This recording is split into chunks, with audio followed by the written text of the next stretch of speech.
She never imagined that the sound of her own son's laughter would turn into the knife that pierced her heart. But it did, standing in front of that dark, varnished wooden door, her wrinkled hands trembling on the worn purse that had belonged to her mother, while she listened to how Robert, her little Robbie, the boy she had carried in her arms for miles under the scorching sun in rural Kentucky, the son she had fed on cornbread and stew when they barely had enough to eat, was laughing at her with his colleagues on the other side.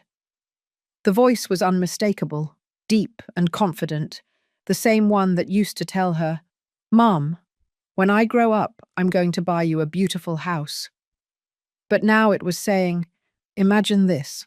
She comes here thinking I have time for her old lady problems, as if I don't have important cases to handle."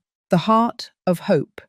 Stevens skipped a beat for a moment, or at least that's how it felt, as if all the oxygen in the world had been sucked out of her lungs in one sudden gasp. She had climbed 4 flights of stairs because she didn't understand how the elevator worked in this modern building in the Gold Coast neighborhood of Chicago, a place where she clearly didn't belong, with her worn sandals and her shawl faded by the years. She had rehearsed over and over in her mind what she would say to her son, the exact words she would use to ask him for help, to explain that she was sick, that the doctors at the public hospital had given her barely 6 months if she didn't have surgery, and that the operation cost more than she would earn in 10 lifetimes working cleaning houses. But now, with her legs turned to jelly and her eyes burning with tears she couldn't afford to shed there, in that elegant hallway where anyone could see her, she understood something terrible. She had raised a stranger. "And why didn't you just tell her not to come?" asked another male voice from the other side of the door, followed by more muffled laughter. "Oh, man, because then she starts to cry and makes me feel guilty," Robert replied in a tone that mixed annoyance and amusement. "You know how small-town mothers are, so dramatic, always with their stories of sickness and need. Last week she needed money for the gas tank, before that to fix the leak in her house. It's a never-ending story. That's why I just told my secretary to tell her I was in an important meeting to come back another day. Hopefully she'll get tired and stop coming." Hope closed her eyes and leaned against the cold wall of the hallway. 73 years of life, and she had never felt a pain like this. Not even when her husband, Tom, died in the fields 12 years ago, crushed by the old tractor he was trying to fix so he wouldn't have to spend money on the mechanic. Not even when she had to sell the only 2 chickens they owned just to buy Robert's school books. Not even during those endless nights when she went to bed hungry so her son could eat a full plate. This pain was different. It was the pain of seeing that all her sacrifice, her entire life dedicated to a single purpose, giving that boy a better future, had created someone who now saw her as a shameful burden.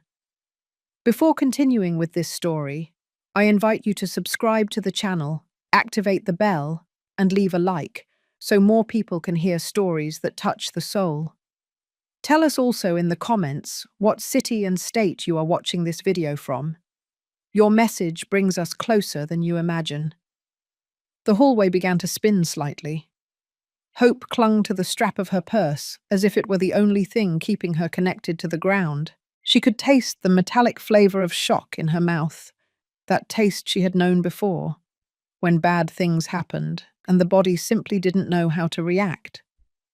Her knees threatened to buckle, but something inside her, perhaps the same stubborn pride that had kept her standing through so many storms, wouldn't let her fall right there on that gleaming marble floor that probably cost more than her entire house in Remedy Springs, Arkansas. The laughter continued on the other side of the door. Hope took a step back, then another, her sandals making a soft sound against the floor, almost inaudible, as if even in that moment of total devastation, she was still trying not to bother, not to take up space, not to be a problem. That's how it had always been.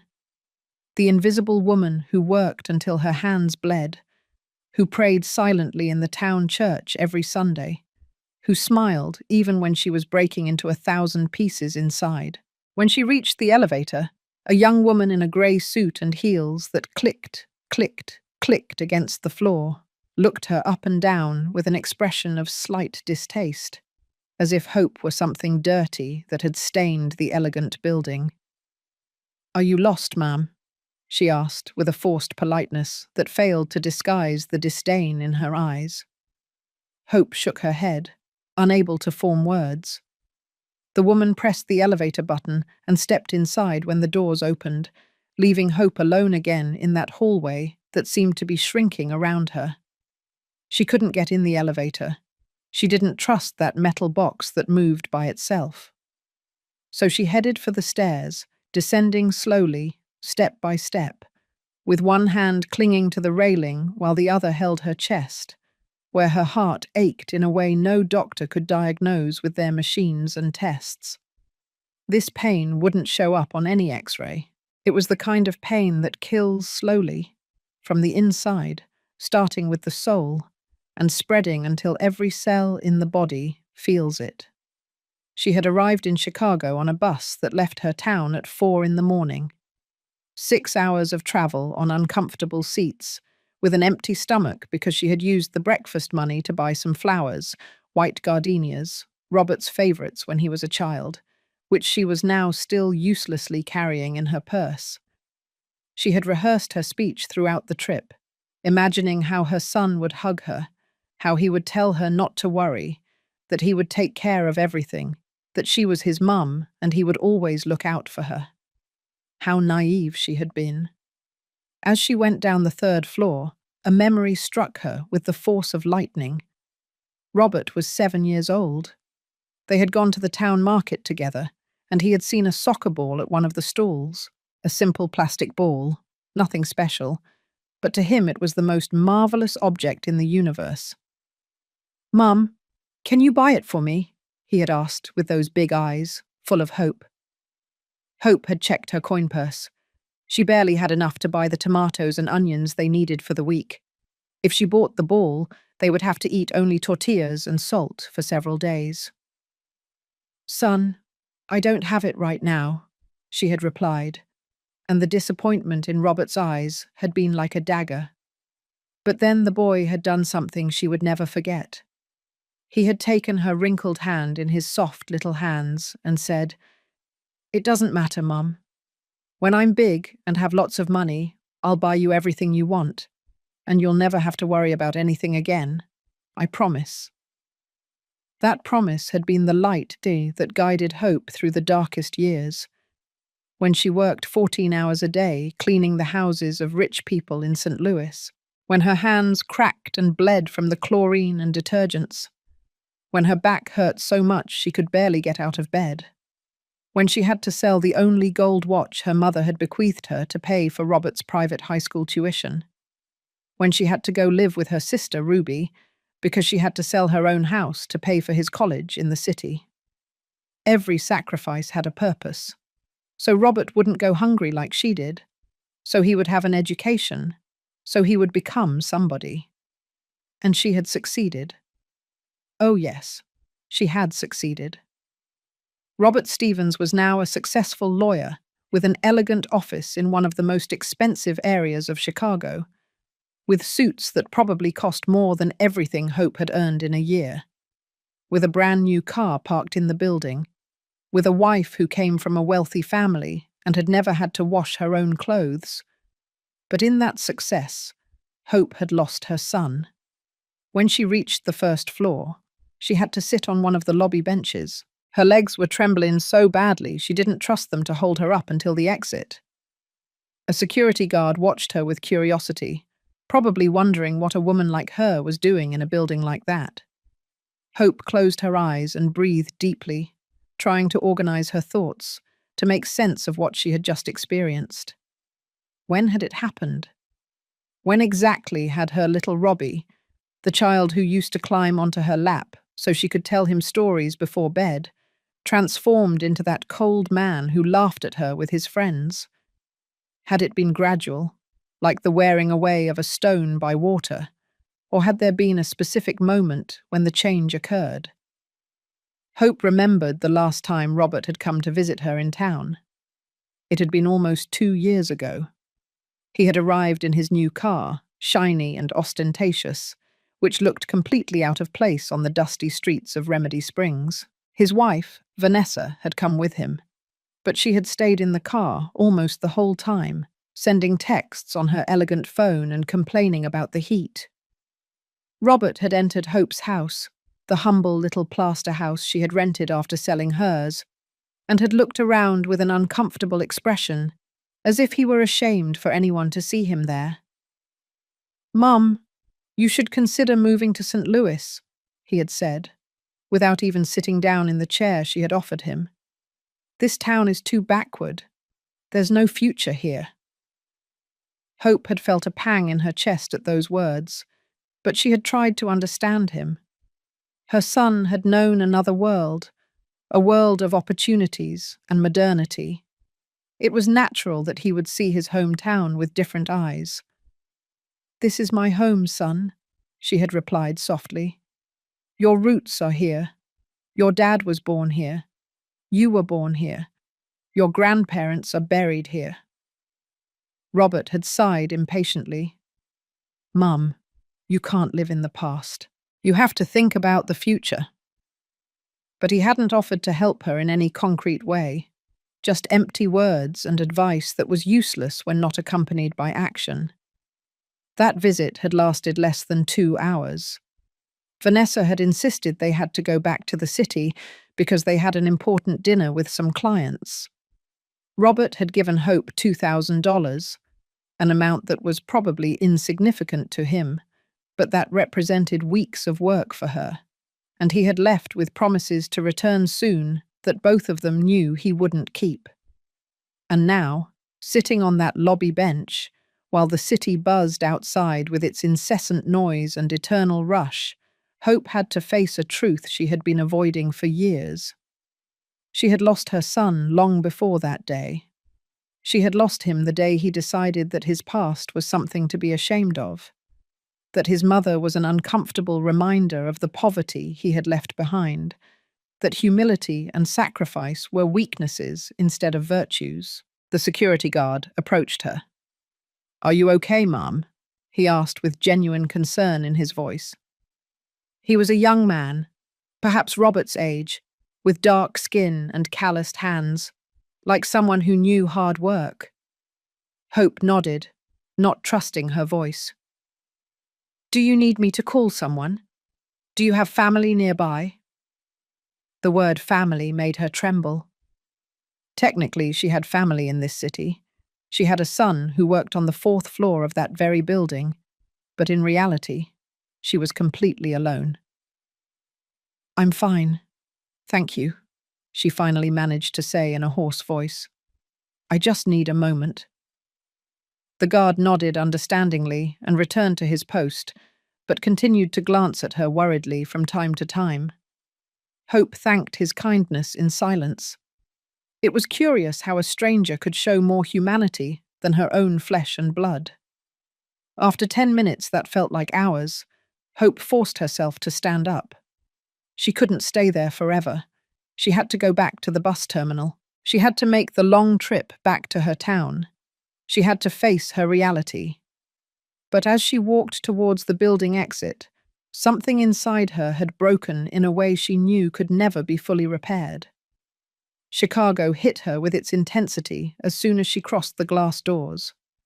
The traffic noise, the smog that irritated her eyes already swollen from contained tears, the crowd running back and forth without looking at anyone, each person locked in their own bubble of urgency and indifference. Hope felt smaller than ever, a dry leaf dragged by a wind that didn't care where it took her. She began to walk aimlessly, her purse clutched against her chest, and the white gardenias now feeling like a dead weight inside it. What would she do with those flowers? Throw them in the first trash can she found? That would seem like a sacrilege after all that buying them had meant, after the anticipation with which she had chosen them that morning at her town's market, imagining Robert's smile upon receiving them. The streets of the Gold Coast were full of elegant stores, with mannequins wearing clothes that cost more than Hope's annual salary, restaurants with menus in languages she couldn't read, beautiful and well-dressed people walking with that confidence that money gives, talking on shiny phones about things that sounded important but probably weren't. Hope felt like a ghost walking among the living, invisible, irrelevant, a relic of an America that no longer existed, or at least didn't exist in that place, in that area of the city where progress had erased any trace of humility or humanity. Her feet took her, without her consciously deciding it, towards Lincoln Park. She had heard of that place in some conversation, years ago, when Robert still called her on the phone occasionally. "It's a beautiful park, Mum," he had said. "Someday I'll take you so you can see it." Another broken promise to add to the list. But now she was there, walking under the leafy trees that offered shade from the relentless midday sun. She found an empty bench and sat down, silently thanking God for that small respite. Life continued normally around her. Young mothers pushed strollers with chubby, happy babies. Couples in love walked hand in hand. Children ran after pigeons that took flight in bursts of grey feathers. And there, in the middle of all that normalcy, Hope Stevens finally allowed herself to cry. They weren't loud or dramatic tears. They were silent tears that slipped down her wrinkled cheeks and fell onto her clasped hands in her lap. She cried for the son she had lost. She cried for all the years of sacrifice that now seemed useless. She cried for the innocence with which she had believed that a mother's love was enough to keep a family together. She cried for the illness growing inside her that would probably kill her because she didn't have the money for the operation, and apparently didn't have a son who would help her either. But more than anything, she cried for the girl she had been so many years ago in that same state of Kentucky, the girl who dreamed of having a happy, united family, of raising good and grateful children, of growing old surrounded by love and respect. That girl could never have imagined she would end up like this, at 73 years old, alone in a hostile city, crying in a park because her only son saw her as a disgrace. "Are you all right, ma'am?" A gentle voice pulled her from her thoughts. Hope looked up and saw a young woman, perhaps around 30 years old, with a baby in her arms and an expression of genuine concern on her face. She had the kind of simple, honest beauty that Hope associated with small-town people, although her clothes were modern and well cared for. "Yes, thank you," Hope replied automatically, wiping her tears with the back of her hand. The woman didn't move. She sat down on the bench next to Hope, settling the baby in her lap. "Pardon me for intruding," she said softly, "but my grandmother always said that no one should cry alone, that tears weigh less when someone else sees them." Hope looked at her in surprise. There was something in that woman's warmth that reminded her of her town, of the way people still cared about each other, how a stranger could offer comfort without expecting anything in return. "You're very kind," Hope murmured, "but I don't want to bother you." "It's no bother," the woman replied with a smile. "I'm Carol, and this little one is Matt." The baby was looking at Hope with those big, curious eyes that all children have. Without thinking, Hope extended a wrinkled finger, and the baby grabbed it with his chubby little hand. That simple gesture of innocent trust made something stir in her chest. "Hope," she introduced herself. "Nice to meet you." They remained in silence for a few moments, watching the children play and the pigeons peck the ground, looking for crumbs. Carol didn't pressure her, didn't ask uncomfortable questions. She was just there, a warm presence amidst the cold that Hope felt in her soul. Finally, without knowing quite why, Hope began to speak. Perhaps it was because Carol was a stranger and she would never see her again. Perhaps it was because she had kept so much pain inside for so long that she needed to let it out before it drowned her. Or perhaps it was simply because sometimes, when the world has knocked you down enough, you need the kindness of a stranger to remember that you are still human. "I came to see my son," she said with a trembling voice. "He's a lawyer. He works in an elegant building near here. I hadn't seen him in almost 2 years. I'm sick. I need an operation. And I thought he would help me." She stopped, swallowing the lump in her throat. "But I heard him talking about me with his colleagues, as if I were a burden, as if I embarrassed him, as if all the years I spent raising him meant nothing." Carol listened without interrupting, her expression softening with empathy.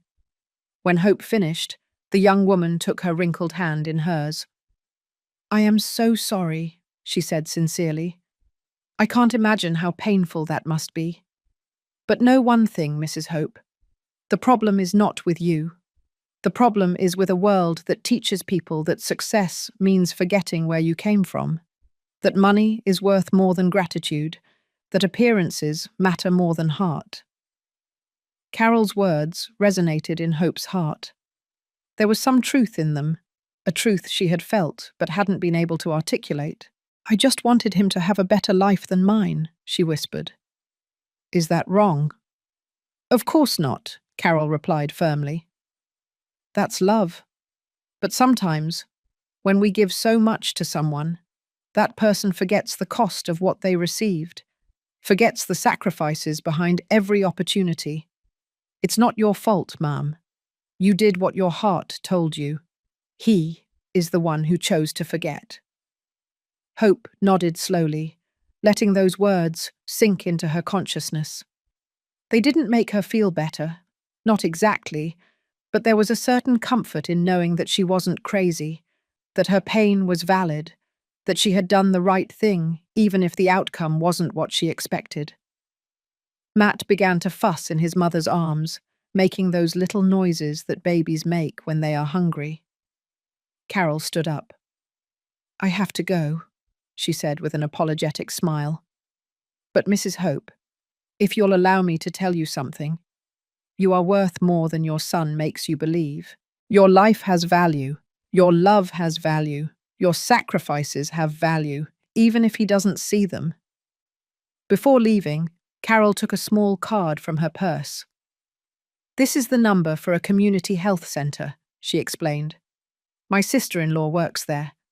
It's not an elegant hospital, but they have programs to help people who need operations and can't afford them. Don't lose hope, okay? There are still good people in this world."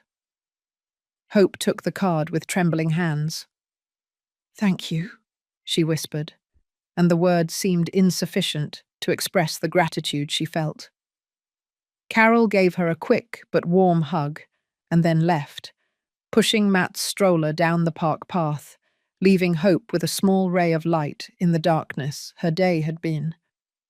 Hope remained on the bench for a long time after Carol left. She looked at the card she had been given, then looked at the gardenias withering in her purse, and then she made a decision. She wouldn't give up, not for herself, but because giving up would be betraying all the women like her who had fought and suffered and sacrificed in silence. Giving up would be saying that her life didn't matter, that her pain wasn't valid, that it was right for her to be treated like trash. She stood up with difficulty, feeling the weight of her 73 years in every joint. But there was a new determination in her eyes, a spark that had been extinguished but not dead. She began to walk towards the park exit, but this time with a destination in mind. She would find the bus terminal, she would go back to her town, and tomorrow she would call the number on the card Carol had given her. But before leaving Chicago, there was something she needed to do. With slow but determined steps, Hope returned to the building where Robert worked. The same security guard recognized her and greeted her with a respectful nod. Hope smiled briefly at him and walked towards the reception desk. A young woman with too much makeup and a bored expression looked at her listlessly. "How can I help you?" she asked in a tone that suggested she would rather be doing anything else. I would like to leave something for Mr. Robert Stevens, the lawyer, Hope said with a firm voice. The receptionist sighed as if Hope had asked her to climb a mountain. What is it? She asked impatiently. Hope reached into her purse and took out the white gardenias, now a little withered from the heat of the day, but still beautiful in their own way. These flowers, she said, and this letter, because during her time in the park, after Carol left, Hope had taken a folded piece of paper from her purse, a paper she always carried with her, and had written with her trembling and poorly educated handwriting, but clearly and from the heart. The letter read, Robert, my son, I came to find you today because I am sick and I was afraid, but I heard you talking about me, and I understood something. I am no longer your mother in your heart. I am an uncomfortable memory of the past you want to forget. I don't blame you, son. The world taught you that success is more important than love, and perhaps I gave you too much and didn't teach you enough about gratitude. These flowers were for you, to remind you of the ones you used to pick for me when you were a child. But you are not that child anymore, so I leave them here as a final gift, not for you to enjoy, but to remind you, every time you see a white gardenia, that there was once a woman who loved you more than her own life, a woman who sacrificed everything for you, a woman who must now learn to live with a broken heart. I ask nothing more of you, son, only that when I am no longer in this world and someone speaks to you of their mother with love, you remember yours, and perhaps, just perhaps, you feel even a fraction of the pain you caused today. With eternal, though unrequited love, your mother. The receptionist took the flowers and the letter with a slightly puzzled expression, probably catching some of the emotion in Hope's voice, although she didn't fully understand the context. I will give them to him, she promised in a slightly softer tone. Thank you, Hope replied, and without looking back, without allowing herself to doubt or regret, she walked towards the building exit for the last time. The afternoon sun painted the sky in shades of orange and pink as Hope walked through the city streets, asking for directions from anyone who seemed kind, until she finally found the Northern bus station. She bought her return ticket with the little money she had left, thanking heaven that she at least had that. The bus that would take her back to Remedy Springs wouldn't leave for another 3 hours. Hope found a seat in the waiting room, between a young woman breastfeeding her baby and an elderly man dozing with his hat covering his face. The terminal smelled of fried food, diesel, and that particular mixture of tired humanity that characterizes all places of transit. Hope took her rosary out of her purse, a rosary her mother had given her for her first communion, with wooden beads worn smooth by decades of prayers, and began to pray softly, seeking comfort in the familiar words she had repeated thousands of times throughout her life. But for the first time in many years, the prayers felt empty. The words left her lips by pure muscle memory, but her mind was elsewhere, reliving again and again the moment she had heard Robert's laughter, the moment her world had crumbled. She wondered if God truly heard the prayers of old, abandoned women, or if he too was too busy with more important matters. "Excuse me, ma'am," a voice interrupted her. Hope looked up and saw a boy about 8 or 9 years old, with patched but clean clothes, carefully combed hair, and worn but well-polished shoes. He carried a small basket of candies in his hands. "Would you like to buy some candies? They're tamarind. My mum makes them." His large, dark eyes looked at her with a mixture of hope and shyness. Hope felt her heart clench. The boy reminded her so much of Robert at that age, when he too had tried to sell things at the market to help with household expenses. He had sold oranges, chewing gum, whatever he could, always with that determination to contribute, not to be a burden. When had he changed? At what point had that hard-working, humble boy turned into the man who was ashamed of his background? "Of course, son," Hope replied, taking some coins from her purse, even though she knew she shouldn't spend another cent more than necessary. "Give me 3. The boy's face lit up with a smile that was worth more than all the gold in the world. He handed her 3 tamarind candies, carefully wrapped in cellophane, and took the coins with both hands, as if they were treasure. "Thank you, Mom. God bless you," the boy said, before walking away in search of other customers. Hope unwrapped one of the candies and put it in her mouth.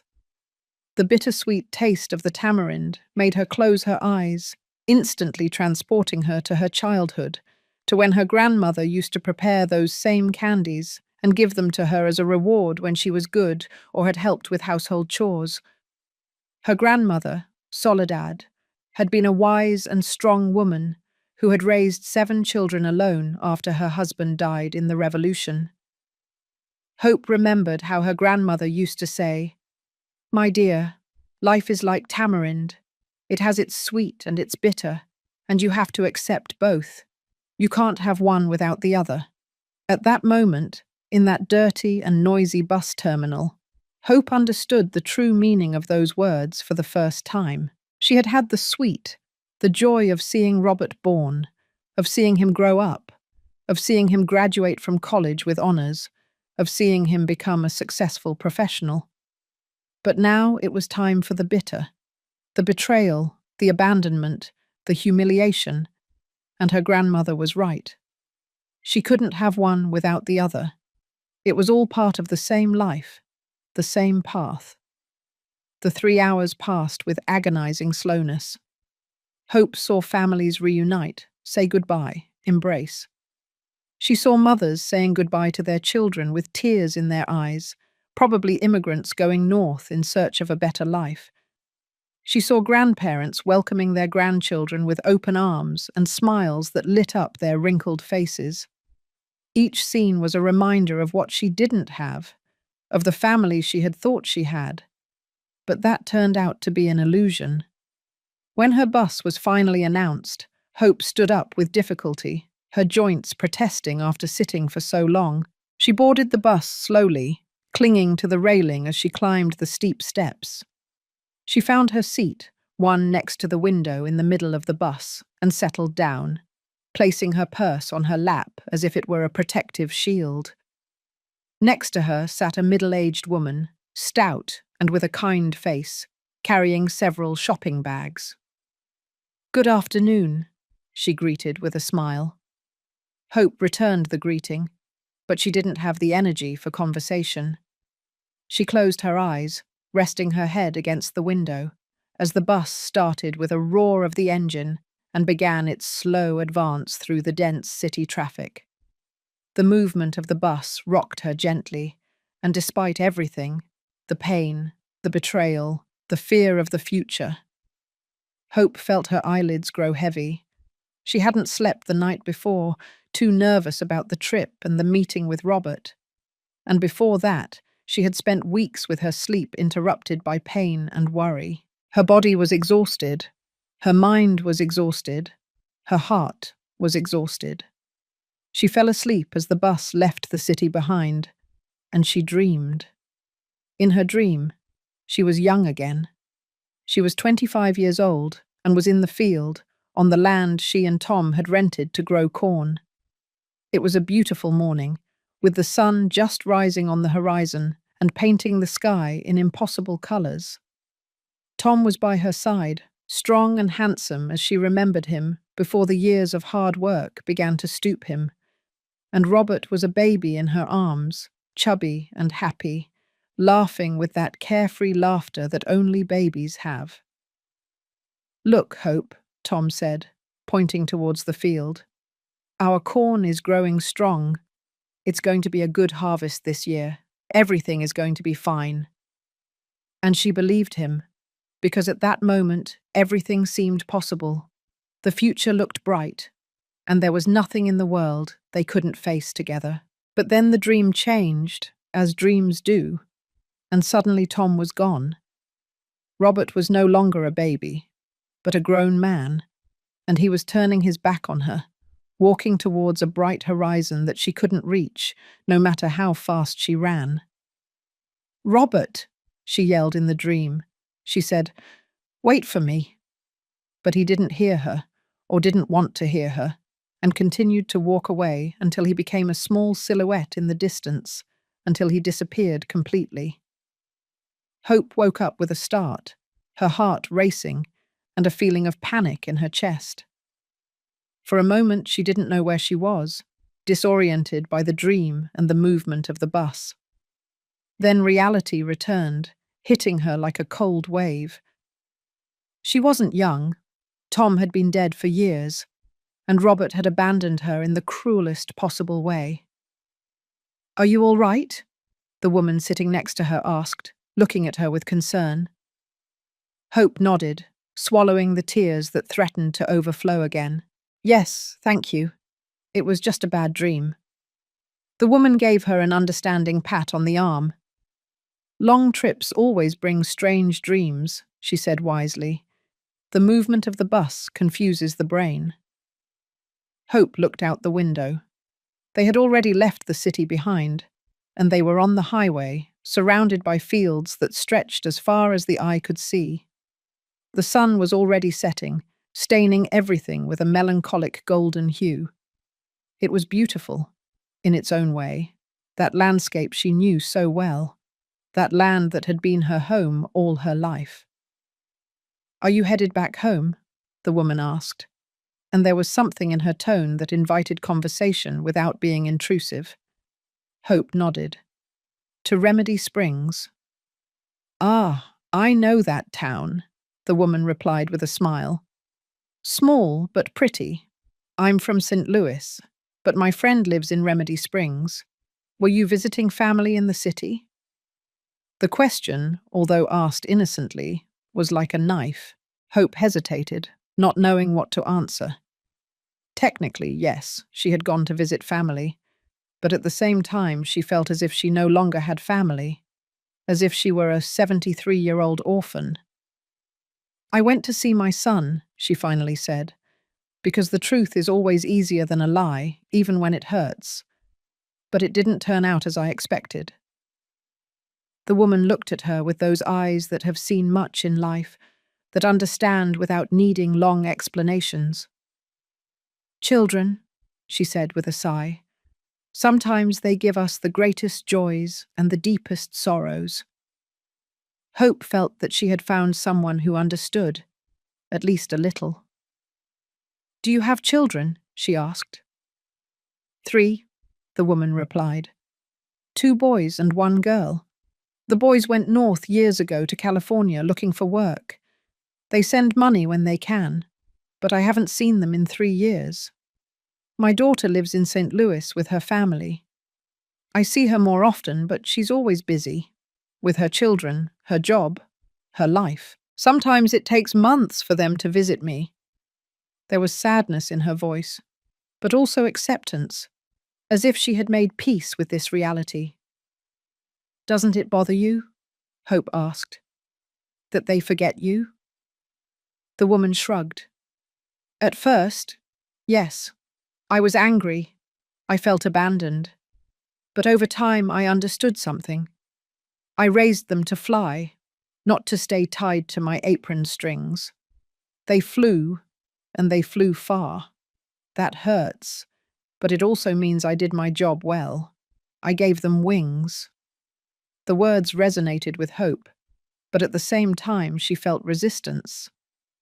"But children should take care of their parents when they get old," she said with conviction. "It's their obligation, their duty." The woman looked at her with an expression that was half understanding, half skeptical. "Duty? Maybe. But duty without love is only obligation, and obligation creates resentment. I prefer my children to visit me because they want to, not because they feel obligated." Hope reflected on this in silence. Was that what she wanted from Robert?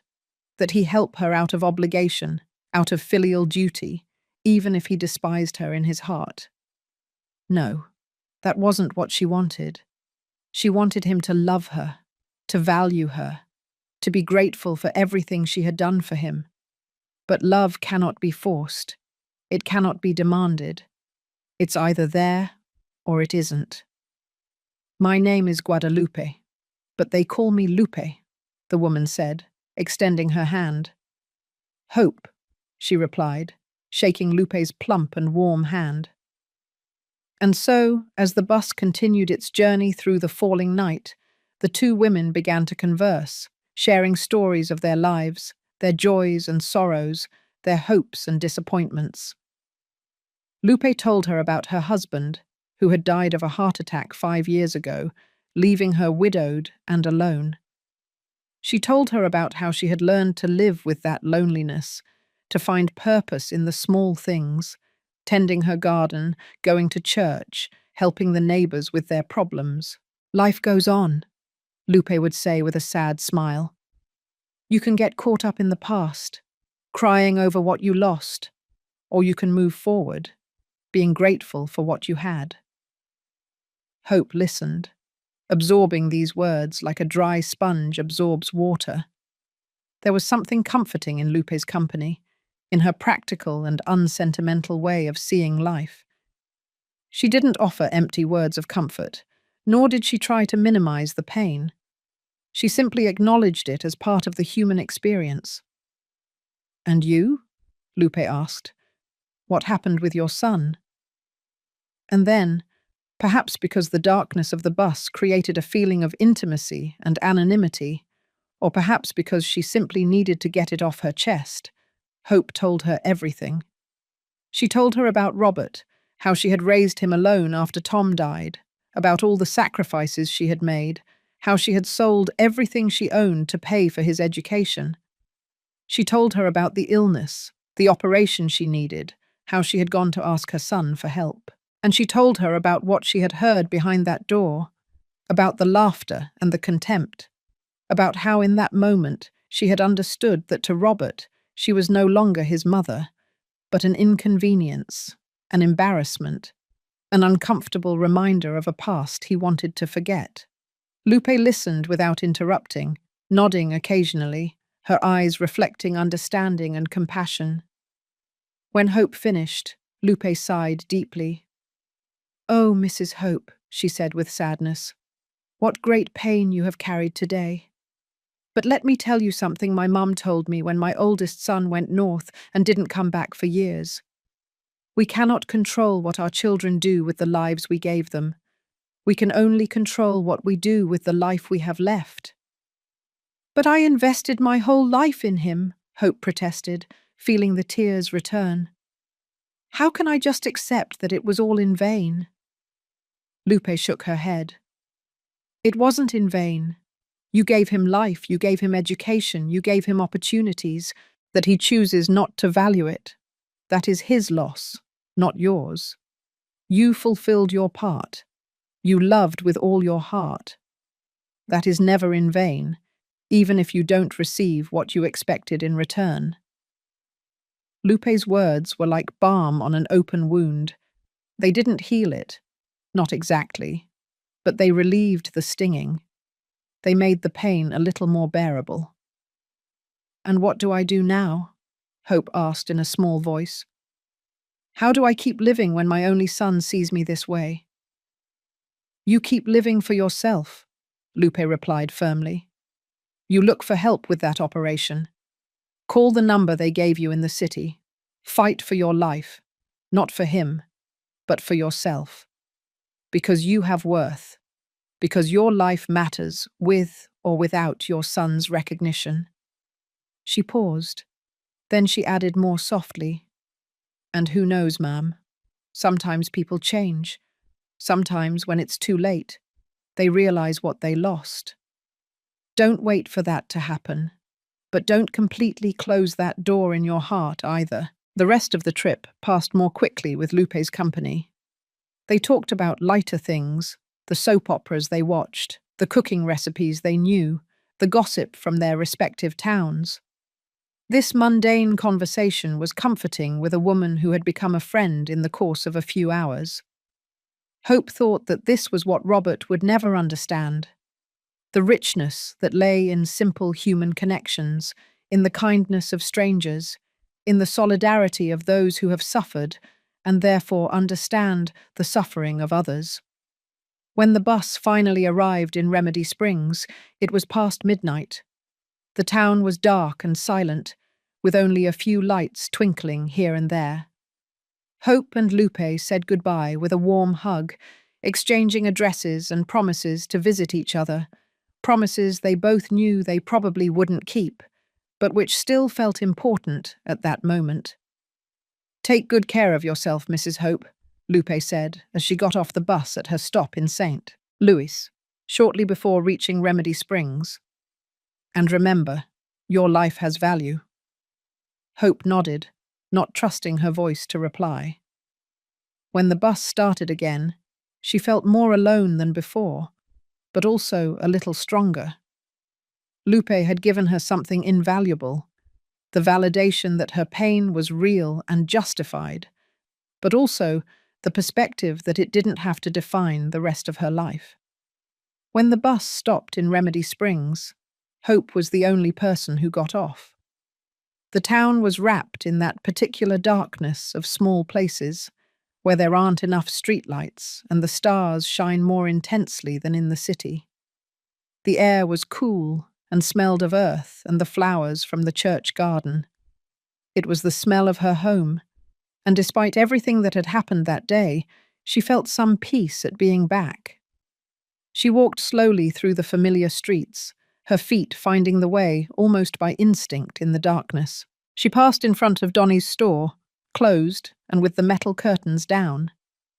She passed in front of Mrs. Roberts's house, her lifelong neighbour, where a light was still shining in a window. She passed in front of the church, imposing and silent, with its bell that had marked all the important moments of her life: her baptism, her first communion, her wedding, Robert's baptism, Tom's funeral. She finally arrived at her house, a small plaster construction with a tiled roof, painted a faded yellow that had once been bright. The door creaked as it opened, that familiar sound that Robert had always promised to come back and fix, but never did because, deep down, that creak was comforting, a constant in a world that changed too quickly. She turned on the light, a solitary bulb hanging from the ceiling, illuminating the interior of her home. It was humble, no doubt. The walls were cracked and needed paint. The furniture was old, inherited from her parents and her parents' parents. The kitchen table wobbled a bit, and she had to put a wooden wedge under one leg to keep it stable. The cement floor was cold under her bare feet when she took off her sandals, but it was her home. Every object in that house had a story, a memory. The shawl hanging on the coat rack had belonged to her grandmother. The image of the Virgin Mary on the wall had been a wedding gift from her mother-in-law. The clay pot in the kitchen was where she had cooked countless meals for Robert when he was a child. Every crack in the walls, every stain on the floor, told a story of her life. Hope sank into the only comfortable chair in the house, a wooden rocking chair that Tom had made with his own hands shortly before he died. She rocked gently, the rhythmic movement calming her as it always had. She closed her eyes, and for the first time since she had heard Robert's words, she allowed herself to feel the full weight of what had happened. The pain was immense, like an ocean in which she could easily drown if she let it. But beneath the pain, something else began to emerge: a fierce determination, a refusal to surrender, a spark of the woman who had survived so many things in her life. She had lost her husband, but she had moved on. She had lost her house, but she had found somewhere to live. She had lost many things over the years, but she had never lost herself, and she wasn't going to start now. She stood up with effort and went to the small table where she kept her important documents in an old, rusted cookie tin. She took out the card Carol had given her in the park. She looked at it in the light of the bulb, reading the name of the health centre and the phone number. Tomorrow, she told herself. Tomorrow she would call and ask for help. Not for Robert, not to prove anything to anyone, but for herself. Because she still had life to live, and she wasn't going to waste it by dying for lack of money or out of pride. She prepared a cup of chamomile tea with the herbs she grew in her small backyard garden. She sat in the rocking chair with the hot cup in her hands, letting the steam warm her face, and began to remember, not with bitterness, but with a kind of bittersweet nostalgia, all the good times she had had with Robert before everything changed. She remembered how, when he was 5 years old, Robert had come running home with a bouquet of wildflowers he had picked in the field, saying, "Look, Mum, they're for you 'cause you're the prettiest in the world." She remembered how he helped her with household chores, without her even asking, how he swept the yard while she washed clothes at the stone wash basin. She remembered his spontaneous hugs, his contagious laughter, the way he looked at her as if she were the most important person in the universe. Where had that child gone? Had he died gradually, replaced by the ambitious and cold adult? Or did he still exist somewhere deep inside Robert, buried under layers of success and pretense? Hope didn't know. Maybe she never would. But what she did know, with a clarity that cut through all the pain and confusion, was this. She had done the right thing. She had loved unconditionally. She had sacrificed willingly. She had given everything without expecting anything in return. The fact that Robert didn't value that love didn't make it any less real or less valuable. A mother's love doesn't depend on being reciprocated to be pure and true. With that thought, Hope finally allowed herself to cry again. But these tears were different. They were not the tears of humiliation and shock she had shed in the park. They were tears of grief, of letting go, of acceptance. She was crying for the son she had lost. Not to death, but to something perhaps worse, indifference and selfishness. She was crying for all the dreams she had had for him, for them, dreams that would never come true. But also, in the midst of those tears, there was a small sprout of hope, because tomorrow the sun would rise, as it always did, and she would still be here, in her humble but loving home, in her small town full of good people. She would call the health centre, she would seek help for her operation, she would fight for her life, because her life mattered, even if her son didn't believe so. The morning came too soon, with the first rays of the sun filtering through the small window of her room, and the persistent crowing of Donnie's rooster that marked 6 in the morning as it had for the last 15 years. Hope had slept poorly, her sleep interrupted by nightmares and thoughts that spun endlessly in her head, like a stuck carousel. Every time she closed her eyes, she saw the door to Robert's office, heard his mocking laughter, felt the knife of betrayal sinking deeper into her chest. She got up with difficulty, feeling every one of her 73 years in her protesting bones and creaking joints. The pain in her abdomen, that dull ache she had been ignoring for months until it became impossible to ignore, seemed more intense this morning. Or perhaps it was just that now she paid more attention to it, aware that time was running out faster than she had wanted to admit. She washed her face with cold water from the cistern, the icy water waking her up completely and making her shiver. There was no gas to heat water. That was a luxury she couldn't afford every day. She looked at herself in the small, cracked mirror hanging over the sink and barely recognized the woman looking back. When had she gotten so old? Her eyes, once bright and full of life, now seemed sunken and tired. Her skin, weathered by years of work under the sun, had more wrinkles than she remembered. Her hair, which was once black as coal, and which Tom said shone like silk under the moonlight, was now completely grey and was pulled back in a tight bun that made her look even more severe. But there was something new in her eyes this morning, something that hadn't been there before yesterday, a determination, a spark of rebellion, a refusal to simply give up and die in silence like a forgotten martyr. If Robert wouldn't help her, she would find another way. She had to. Not just for herself, but for all the mothers like her, who had given everything and received so little in return. Her story wouldn't end with her crying in a corner, waiting for death. She dressed in her cleanest clothes, a navy blue dress she had bought years ago at the St. Louis market that was still in good condition. And she carefully combed her hair, braiding her long hair and securing it with the hairpins that had belonged to her mother. If she was going to make that call, if she was going to ask for help, she would do it with dignity. Poverty was no excuse for neglect. That's what her mother had taught her, and it was a lesson she had never forgotten.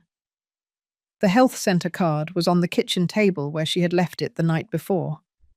She picked it up with hands that trembled slightly, more from nervousness than weakness. She didn't have a phone at home, another luxury she couldn't afford, but Mrs. Roberts, her neighbour, would allow her to use hers. Mrs. Roberts was one of the few people in town who had a landline phone, a vestige of better times when her husband was still alive and working in the city. Before leaving, Hope lit a candle in front of the image of the Virgin Mary and knelt on the cold cement floor, ignoring the protests of her arthritic knees. "Blessed Mother," she whispered with her eyes closed and her hands clasped. "I'm not asking you to change Robert. I'm not asking you to give me back what I lost. I only ask you for strength to face what's coming. And if it is your will that I be cured, help me find the way. But if not, give me peace to accept whatever awaits me." She prayed an Our Father and 3 Hail Marys, the prayers leaving her lips with the ease of decades of repetition. Then she crossed herself, stood up with effort, and left her house into the cool dawn of Remedy Springs. The town was beginning to wake up. Donnie had already opened his store and was sweeping the sidewalk in front of it, raising small clouds of dust that sparkled in the golden morning light. Mrs. Peters was walking towards the church with her rosary in hand, as she did every morning, for the 7 o'clock Mass. 2 children in school uniforms were running down the street, late for school, their backpacks bouncing on their small backs. "Good morning, Mrs. Hope," Donnie shouted when he saw her, raising his hand in a friendly salute. Hope returned the greeting with a smile that didn't reach her eyes. Donnie had known her since she was a little girl. He had known her parents and her grandparents. He was part of the fabric of the town, one of those constant threads that kept everything together. Mrs. Roberts' house was only 3 houses away from hers. It was slightly larger and better maintained, with a front garden full of bougainvillea plants that climbed the walls and fell in cascades of fuchsia flowers. Mrs. Roberts was also a widow, but unlike Hope, her children visited her regularly and made sure she didn't lack anything. Hope knocked on the door gently, heard footsteps on the other side, then the door opened, revealing Mrs. Roberts, a stout woman in her 60s, with unnaturally black-dyed hair and a perpetual smile on her round face. "Hope, what a surprise! Come in, come in. Have you had breakfast yet? I have fresh coffee." "Good morning, Remedios." "Thank you, but I already ate," Hope lied, because in reality she hadn't eaten anything, and her stomach was rumbling with hunger. But she didn't want to be a burden. "I came to ask you a favor. Can I use your phone? I need to make an important call." "Of course, dear. That's what friends are for. Come in. The phone is in the living room." Mrs. Roberts guided her inside her house, which smelled of coffee and sweet rolls. The living room was decorated with old but well-kept furniture, and the walls were covered with photographs of her children and grandchildren, a gallery of smiles and celebrations that reminded Hope of what she didn't have. The phone was an old rotary dial 1, anchored to the wall with a coiled cord. Hope took out the card with trembling hands and began to dial the number, her fingers clumsy with the dial she had to turn completely for each digit. Roberts, with the delicacy that comes from true friendship, withdrew to the kitchen to give her privacy, although Hope knew she could probably hear everything from there. The phone rang once, twice, 3 times. Hope was about to hang up, thinking maybe it was too early, when a female voice answered. New Hope Community Health Center, good morning. The name of the center seemed like a sign, a wink from fate. Good morning, Hope replied, her voice coming out weaker than she intended. She cleared her throat and continued more strongly. I was given this number. I was told that you help people who need operations but don't have the money to pay for them. There was a brief pause on the other end of the line. Yes, ma'am. We have several medical assistance programs. Can you give me your name and tell me a little about your situation? The voice was kind, patient, without any trace of judgment or impatience. Hope told her everything: the diagnosis, the necessary operation, the impossible cost, her age, her financial situation. The woman on the other end of the phone listened attentively, asking questions occasionally, taking notes that sounded like typing on a computer. I understand, Mrs. Hope, she finally said. What you need is definitely something we can help with. We have a special program for low-income seniors who need surgery. Can you come to our offices for an evaluation? We are in St. Louis, in the industrial district. St. Louis. It was more than an hour away by bus, and the round-trip fare would cost her money she barely had, but she had no choice. Yes, she replied with determination. When can I come? How about Monday at 10 o'clock in the morning? We'll give you an appointment with our social worker and one of our doctors to review your case. Hope looked at the calendar hanging on Mrs. Roberts's wall. It was Friday. Monday was in 3 days. 3 days of waiting, of uncertainty, of hope mixed with fear. But it was a light at the end of the tunnel, and that was more than she had had the day before. I'll be there, she promised. Thank you so much. You don't know how much this means to me. It's our job, Ma'am. That's what we're here for. Bring all the medical documentation you have, your ID, and any proof of income if you have it. Don't worry if you don't have everything. We will work with what you have. We'll see you on Monday. The call ended, and Hope stood there, holding the phone receiver against her chest, feeling that for the first time in days she could breathe completely. Mrs. Roberts appeared in the kitchen doorway with 2 steaming cups of coffee and an inquiring expression on her face. Good news? She asked Hope. Hope nodded, not trusting her voice. Mrs. Roberts handed her one of the cups and sat on the sofa, patting the cushion next to her in an invitation for Hope to sit down. Tell me, Mrs. Roberts said with that direct way that small-town women have, who have lived long enough to know that circumlocution and pretense are a waste of time. And then, as they drank coffee and shared the sweet roll that Mrs. Roberts insisted she eat, Hope told her everything. Not only about the call to the health center, but also about her trip to Chicago, about Robert, about what she had heard behind that door. Tears flowed freely down her cheeks as she spoke, but this time she didn't hide them. Mrs. Roberts listened in silence, her expression changing from surprise to indignation to deep sadness. When Hope finished, Mrs. Roberts hugged her tightly. A hug from a sister, a friend, from someone who understands that sometimes words are not enough. That ungrateful boy, Mrs. Roberts muttered, her voice trembling with anger. After everything you did for him, he should be ashamed to call himself your son. But then, softening her tone, she added, But don't worry, Hope. God sees everything, and life has ways of teaching lessons to those who need to learn them. For now, focus on yourself, on getting well, on living. They sat together for a long time, Two widows who had survived losses and disappointments, who had stood tall when the world tried to knock them down, who found comfort in the silent company of someone who truly understood. They didn't need to fill the silence with empty words. Sometimes, presence was enough. When Hope finally stood up to leave, Mrs. Roberts stopped her. "Wait," she said, disappearing into her bedroom. She returned a moment later with an envelope. "It's only $500, she said, pressing the envelope into Hope's hands, despite her protests. "For the fair on Monday, and for you to eat something in St. Louis. Don't argue with me. What are friends but sisters we choose?" Hope wanted to refuse it, her pride screaming that she didn't need charity, that she could manage on her own as she always had.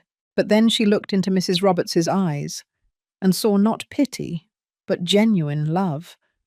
The generosity of someone who gave because they could and because they wanted to, not out of obligation or to make the recipient feel small. And Hope understood that sometimes accepting help was also an act of humility and grace. "Thank you," she whispered, hugging her friend again. "I'll pay you back when I can." "No hurry," Mrs. Roberts replied, waving her hand as if swatting a fly. "And if you can't, it doesn't matter. Money comes and goes, but true friends are forever." Hope left Mrs. Roberts' house feeling lighter than she had felt in days. It still hurt. The wound of Robert's betrayal was still fresh and bleeding, but there was hope now, and she had remembered something she had forgotten in the midst of her pain. She wasn't completely alone. She had a town full of people who knew her, who valued her, who would be there for her in ways her own son wouldn't. The next 3 days passed in a strange kind of limbo. Hope kept busy, cleaning her house from top to bottom, organizing her medical documents, preparing for the Monday appointment. But every time she stopped, every time her mind wasn't occupied with tasks, thoughts of Robert returned like crows to a newly ploughed field. She wondered if he had received the flowers and the letter. She wondered if he had read them, or if he had simply thrown them away without a second thought. She wondered if he had felt even a hint of remorse, of guilt, of recognition that he had deeply hurt the woman who had given him life. But she didn't know the answers to those questions, and maybe she never would, and perhaps that was better. Sometimes ignorance was easier to bear than the certainty of unlove. On Sunday night, Hope could barely sleep.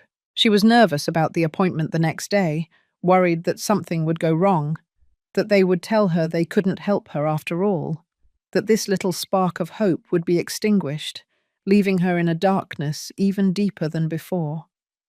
She prayed for hours, her lips moving in silent prayers, while the stars slowly turned in the sky outside her window. When she finally fell asleep, she dreamed of Tom.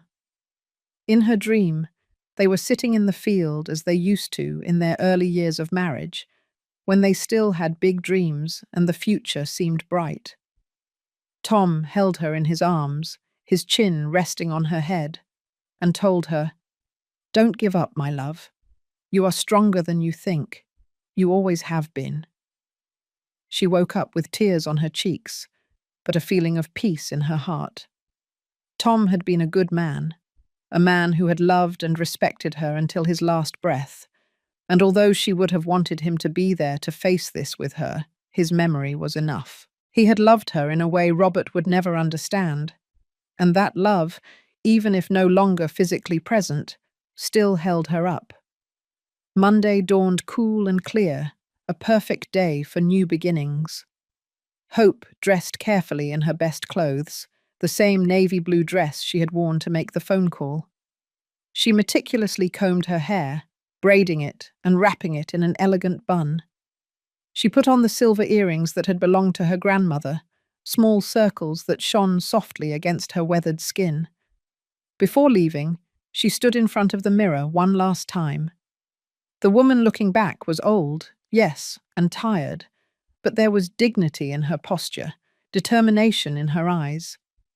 She was a woman who had survived 73 years of life in this cruel world, a woman who had known both the purest love and the most painful betrayal. And she was still standing. The bus to St. Louis left at 7 in the morning from the town centre. Hope arrived 15 minutes early, sitting on the metal bench under the big tree in front of the pharmacy. Other passengers began to arrive, women with shopping bags, workers with their lunch boxes, students with heavy backpacks. The normal rhythm of life continued, indifferent to the personal dramas of each individual. When the bus arrived, an old and worn but reliable vehicle, Hope boarded and paid her fare with part of the money Mrs. Roberts had given her. She found a seat near the window and settled in for the hour-long trip, watching her town get smaller in the distance until it disappeared completely. The landscape passed slowly, fields of corn stretching to the horizon, ranches with cows grazing lazily, small towns, similar to hers, with their white churches and central squares. It was the America she knew and loved, the America of hard-working, humble people, the America that Robert had decided was no longer good enough for him. When the bus finally arrived in St. Louis, Hope had to ask for directions several times before finding the New Hope Community Health Center. It was in a modest part of the city, in a 2-story building that had been painted a cheerful green. A sign over the entrance proclaimed in large letters, "Where Hope Meets Healing." Hope climbed the steps slowly, her heart beating quickly in her chest, part nervousness and part hope. She pushed the glass door and entered a waiting room full of people, mothers with young children, seniors like her, young and old people, all clearly of limited means, but all treated with dignity by the staff. She approached the reception counter, where a young woman with her hair pulled back in a high ponytail and a genuine smile greeted her. "Good morning. How can I help you?" "I have an appointment at 10, Hope replied. "I'm Hope Stevens." The receptionist checked her computer and nodded. "Yes, here it is. Please have a seat. The social worker will be with you in a few minutes." Hope found a seat between a pregnant woman who looked barely older than a teenager and an old man dozing with his hat over his eyes. 20 minutes later, a middle-aged woman with short hair and glasses appeared in the waiting room. "Mrs. Hope Stevens?" Hope stood up, her legs trembling slightly. "That's me." "Nice to meet you, ma'am. I'm Patricia Flores, social worker. Please, come in." Hope followed Ms. Flores through a narrow hallway to a small office with walls decorated with anatomy posters and signs about disease prevention. Ms. Flores indicated that she should sit in a chair across from her desk and then sat down herself, opening a new folder and picking up a pen. "Well, Mrs. Hope," she began with a warm smile, "tell me your story." Hope took a deep breath and began to speak. She told Ms. Flores about the pain she had been ignoring for months, about how she had finally gone to the public hospital, where, after weeks of waiting for tests, she had been diagnosed with a tumor in her uterus that needed to be removed urgently. She explained that the doctors had given her 2 options: operate in the next few months or face consequences that could be fatal. She showed her all the papers she had brought, medical studies with terms she barely understood, but that she knew were serious. Ms. Flores listened attentively, taking notes and asking specific questions about her financial situation, her family, her income. When Hope reached the part about Robert, she hesitated. She didn't want to talk about him. She didn't want to relive that humiliation in front of a stranger. But Ms. Flores had asked directly, "Do you have family who can help you financially?" "I have a son," Hope replied slowly, each word weighing like a stone on her tongue. "But he has his own life. He is not in a position to help." It was a lie, but a lie easier to tell than the truth, that her son simply didn't want to help her, that he saw her as an embarrassment and a burden. Ms. Flores looked at her for a long moment, and Hope had the feeling that this woman, who had probably heard many stories from desperate people, knew there was more to that answer than was being said. But she didn't press. She simply nodded and continued with her questions. After 45 minutes of interviewing, Ms. Flores closed her folder and leaned back in her chair. "Mrs. Hope," she said seriously, but also warmly, "I want to be honest with you. The operation you need is expensive, even with our discounts and assistance programs, but we have a special fund for cases like yours, older women of low income who need urgent surgeries. I'm going to submit your case to the review committee, but I can tell you right now that I believe you qualify for significant help." Hope felt something loosen in her chest, as if she had been holding her breath for days and could finally exhale. "Really, sir?" she asked with a trembling voice. "You can help me?" "Yes, ma'am.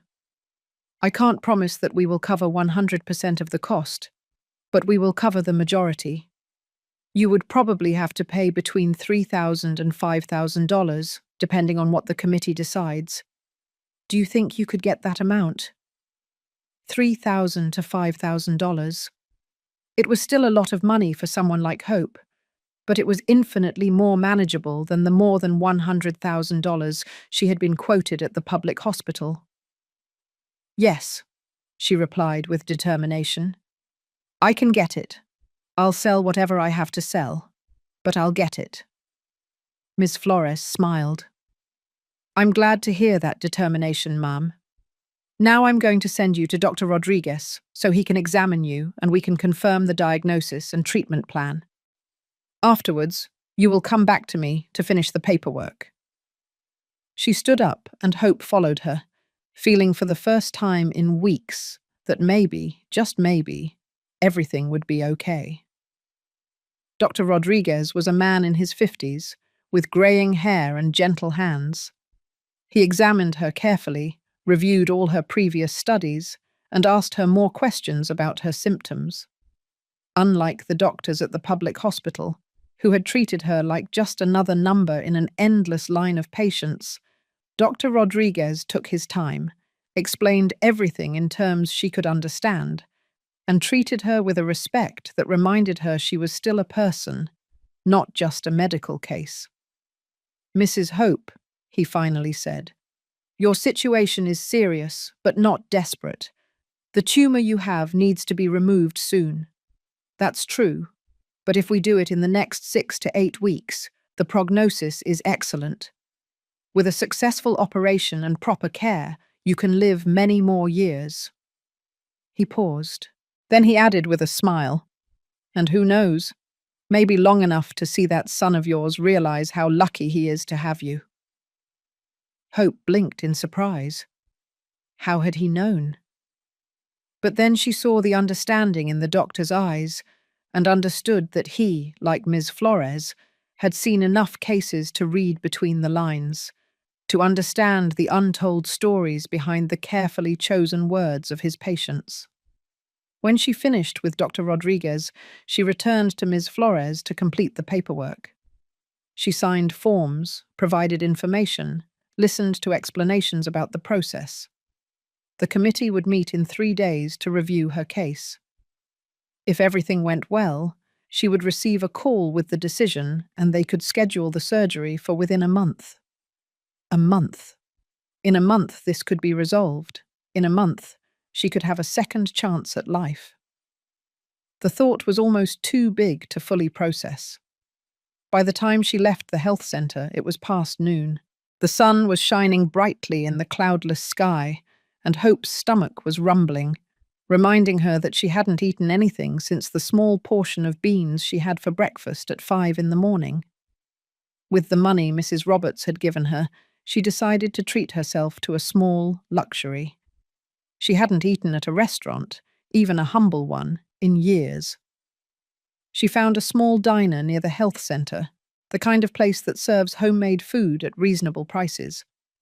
She sat at a plastic table under a faded umbrella and ordered a plate of turkey and mashed potatoes with gravy. When the food arrived, steaming and aromatic, Hope had to blink back tears. It was a simple dish, the kind of food she had cooked thousands of times in her life. But at that moment, it tasted of hope, of possibility, of life. As she ate slowly, savoring every bite, a family arrived and sat at the table next to hers. They were 3 generations, a grandmother, a young mother, and 2 small children. The children were noisy and playful, laughing and fighting over who would get the last piece of bread. The grandmother gently scolded them, but her eyes shone with love. The young mother served food to her mother before serving herself, a gesture of respect that was so natural she probably didn't even think about it. Hope watched them, feeling a complex mixture of joy for them and pain for what she didn't have. That was the family she had dreamed of having someday, generations united, taking care of each other, sharing meals and laughter and love. But fate had other plans for her. Or maybe it wasn't fate. Perhaps it was simply that she had raised her son in a world that valued different things, that had taught him that individual success was more important than family connections. But had it really been the world's fault? Or had she herself contributed to creating the man Robert had become? She wondered if by protecting him so much from difficulties, by giving him everything she never had, she had inadvertently taught him that things came easily, that the sacrifices of others had no value, because he had never had to sacrifice anything. The question haunted her, with no easy answers. She finished her meal and paid at the counter. The owner of the diner, a stout woman with an apron stained with sauce, smiled warmly. "Have a good day, ma'am. Come back soon." Hope nodded, knowing she probably never would. St. Louis was too far from Remedy Springs for casual visits, but she appreciated the sentiment nonetheless. The bus back to her town wouldn't leave until 4 in the afternoon, so she had plenty of time. She decided to walk through downtown St. Louis, something she hadn't done in years. The city had grown and changed since the last time she was there. There were new stores, modern buildings, shiny shopping malls, but there were also things that remained the same. The imposing cathedral in the center, the traditional market with its fruit and vegetable stalls, the cobblestone streets of the historic district. As she walked aimlessly, Hope found herself in front of an elegant jewelry store. In the window were diamond rings, gold necklaces, expensive watches, and there, among all those costly things, she saw a pair of simple silver earrings with small blue stones. They were beautiful in their simplicity, and they reminded her of the earrings she had sold years ago to pay for Robert's tuition. She entered the store almost without thinking, pushed by an impulse she didn't fully understand. A young salesperson approached her with a professional smile that didn't quite reach his eyes. He probably thought she couldn't afford to buy anything in a store like that. "How can I help you, ma'am?" "Those earrings in the window," Hope said, pointing to them. "The silver ones with the blue stones. How much are they?" The salesman checked the tag. $850, ma'am. It was a lot of money she should be saving for her share of the operation. But something in Hope rebelled against the idea of continuing to deny herself everything, of continuing to put the needs and desires of others before her own. She had lived 73 years sacrificing, denying herself small and large things. For once, she wanted something just for herself. "I'll take them," she said firmly.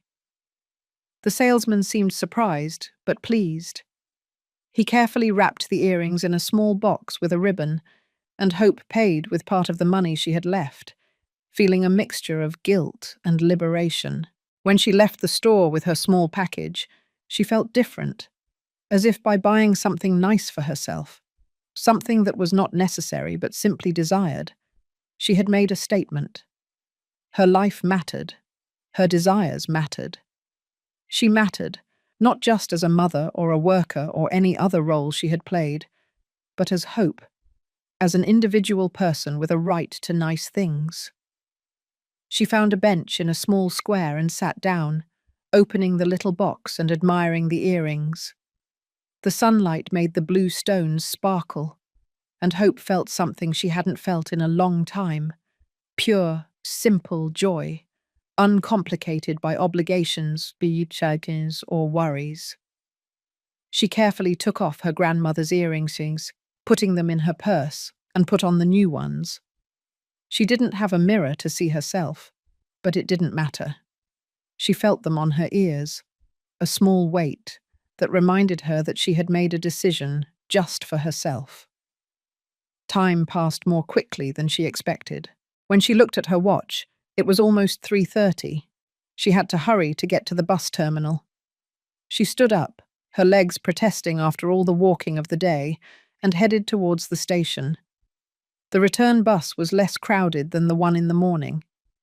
Hope found a seat next to the window and settled in for the ride. She was tired, physically and emotionally exhausted by the day, but it was a different kind of tiredness than what she had felt after her trip to Chicago. It was not the exhaustion of defeat, but the satisfied tiredness of having done something productive, of having taken steps forward. As the bus left St. Louis behind and entered the familiar landscape of fields and small towns, Hope closed her eyes and let her mind wander. She thought about everything that had happened in the past few weeks: the terrifying diagnosis, the decision to ask Robert for help, the devastating betrayal, the encounter with Carol in the park, the kindness of Mrs. Roberts, and now the real hope of getting the operation she needed. It was curious how life worked. She had gone to Chicago seeking salvation in her son and had found only rejection. But in that rejection, in that pain, she had discovered something more valuable: her own strength. She had discovered that she didn't need Robert to survive, that there was life and kindness and possibility beyond what he could or couldn't give her. It didn't mean the pain had disappeared. The wound was still there, deep and bleeding, and probably would never heal completely. There would always be a scar, a sensitive spot in her heart where the unconditional love for her son had once been. But she was learning that she could live with that pain, that it didn't have to define or destroy her. The bus made a stop in a small town before reaching Remedy Springs. An old man boarded with his back bent from years of work in the field, and hands so calloused and cracked they looked like leather. He sat in the seat across from Hope, letting out a sigh of relief, as if every second he wasn't working was a precious gift. Hope watched him from her seat, seeing in him a reflection of an entire generation of Americans who had worked until they broke to give their children better lives. She wondered if he too had children who had forgotten him, who considered his farming past shameful. Or perhaps he was one of the lucky ones, with children who still valued and cared for him. As if he felt her gaze, the man turned and smiled at her, a smile with missing teeth but full of warmth. "Good afternoon, ma'am." "Good afternoon," Hope replied, returning the smile. They didn't exchange any more words, but there was an understanding between them, the silent recognition of two people who had lived similar lives, who had known hard work and sacrifice and the dignity that came from both. When the bus finally arrived in Remedy Springs, the sun was setting, painting the sky in spectacular shades of orange and purple.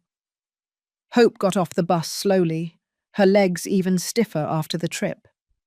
The town greeted her with its familiar sounds: the barking of dogs, the crowing of roosters preparing for the night, the voices of mothers calling their children for dinner.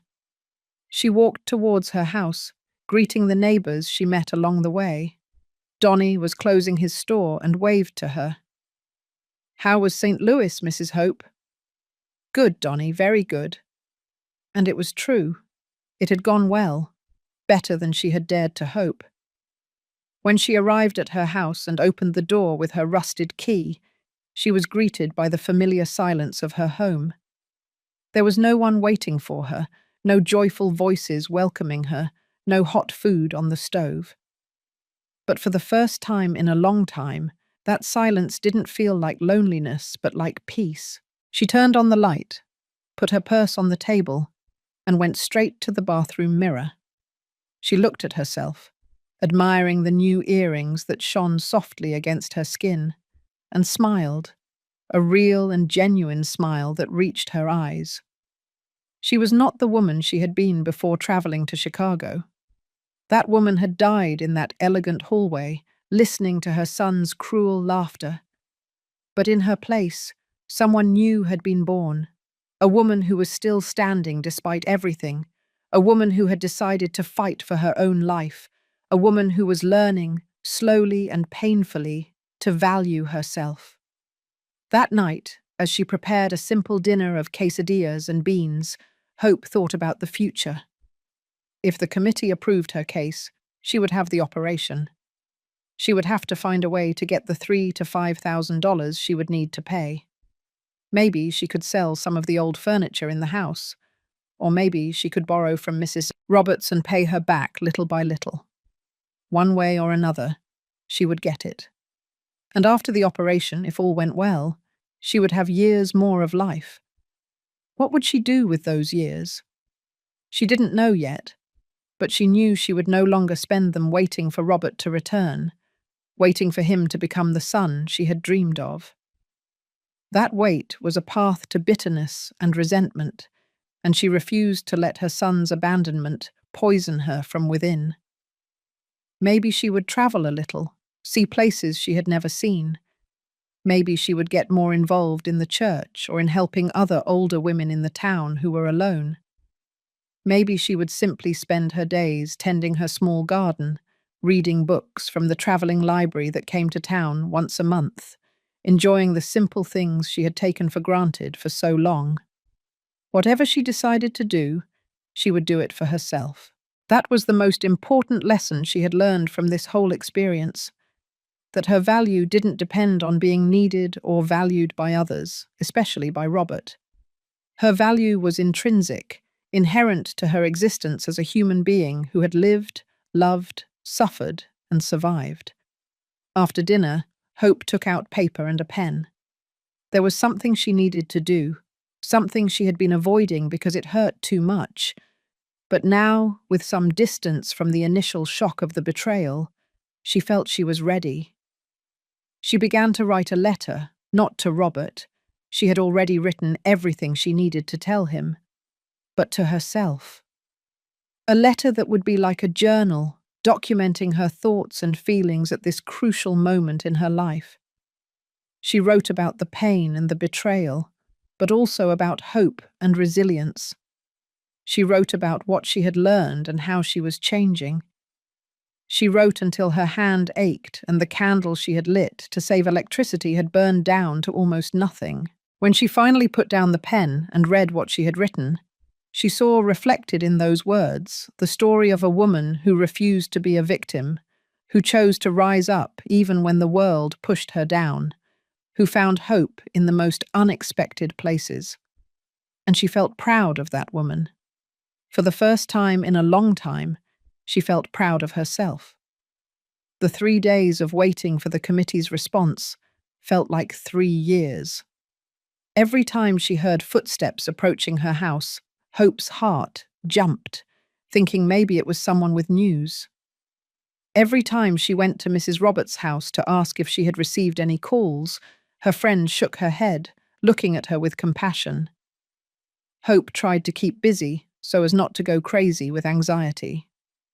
She cleaned her house until every corner shone.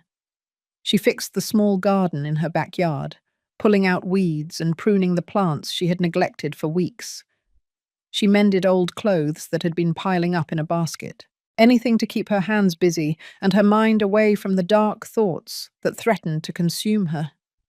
In the evenings, when the silence became too heavy, she would take out the letter she had written to herself and reread it, reminding herself who she was choosing to be.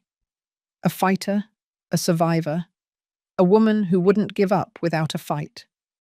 On the 4th day, a Thursday morning, Hope was at Mrs. Roberts' house drinking coffee when the phone rang. Both women looked at each other, and Hope felt her heart stop for a moment. Mrs. Roberts answered with her usual cheerfulness, but her expression changed when she heard who was on the other end. "Yes, she's here. One moment, please."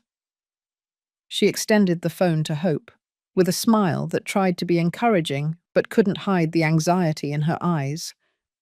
Hope took the receiver with hands that trembled so much she could barely hold it. "Hello, Mrs. Hope Stevens." It was Ms. Flores. "Yes, that's me."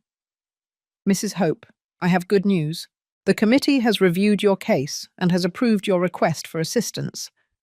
We are going to cover 90% of the cost of your operation. You will only have to pay $3,000, and we can schedule the surgery for within 3 weeks.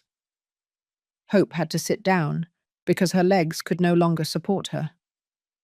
$3,000. She could get $3,000, and within 3 weeks, she would have the operation she needed. She would live.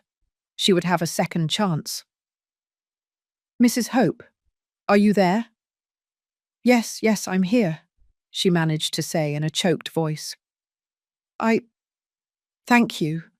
You don't know how much this means to me. Thank you." "It's our job, Mom.